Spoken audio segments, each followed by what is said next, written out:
What is going on, you guys, and welcome back to another video where today we're going to be covering the S197 Ford Mustang.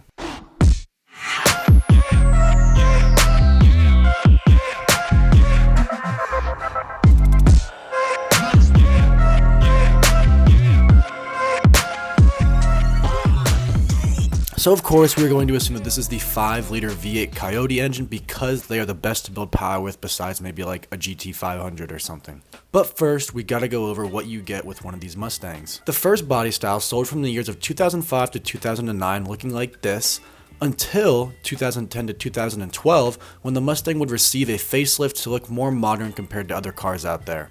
Then the final revision for this generation was 2013 to 2014, which I think is the best looking one, and it's surprising how much different there is just in body style over a couple of years with the same generation. Now, the Coyote engine models came with 412 horsepower, 420 on the 1.5 gen, at a redline of 6,500 RPM, and came with 240 foot-pounds of torque. This engine is mated to a 6-speed transmission, and all this power gets put down through a rear-wheel drive drivetrain. Now, let's get into the build. Starting with upgraded axles from Moser Engineering, which are non-tapered with hardened bearing seats. They have C-clips to fit into our Mustang and are made of forged steel. These are a great upgrade, as once we add some power to this bad boy, the last thing that we want is to snap an axle. Now let's spice up the exterior a little bit, and that is starting with the Avid AV27 wheels in matte black and an 18 by 9.5. Then we're going to be wrapping these in the Michelin Pilot Sport 4S and a 245 by 40 ZR18XL. Now you could go with a staggered setup if you want, but I just think that a squared setup looks better. Next thing to spice up the exterior is ride height and handling with BC Racing BR Series coilovers, and these will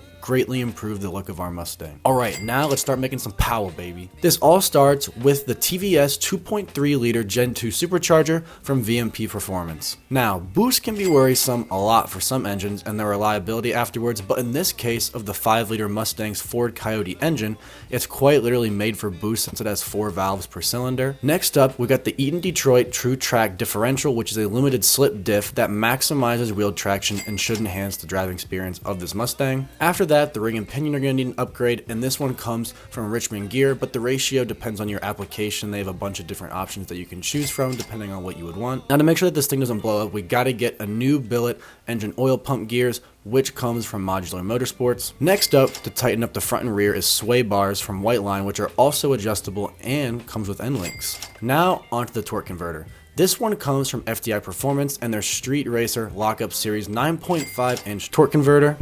So we still need to give this bad boy some fuel, and that's where the Deutschwerks 340 liter per hour in-tank fuel pump comes in, and should be plenty to give this engine all of the fuel that it needs. Now, working in combination with this is the Beefcake Racing 1000cc injector setup, which would also help this engine get its fueling. The last component, though, to help with fueling is the Ford Innovations fuel rails, and this entire combo should set up our Mustang to get the fueling that it wants. Now, this is one of my favorite parts, and that's the exhaust, and I love how this one sounds.